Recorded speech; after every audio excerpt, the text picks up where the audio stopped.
Hey everybody, today I've got a Hyundai Elantra and the gentleman had this car at another shop and they told him that it needed inner tie rod ends.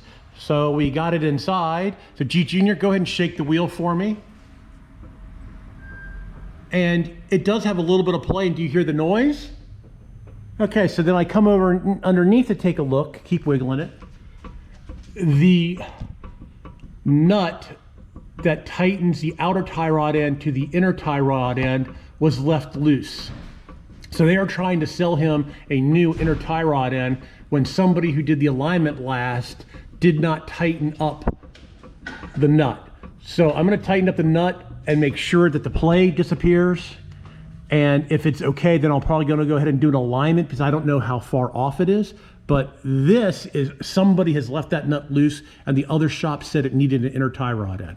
All right, everybody. Thanks a lot for watching. Please subscribe. You can always do that in that corner. Please give me a thumbs up if you like my really quick automotive videos about other shops not doing what they should be doing.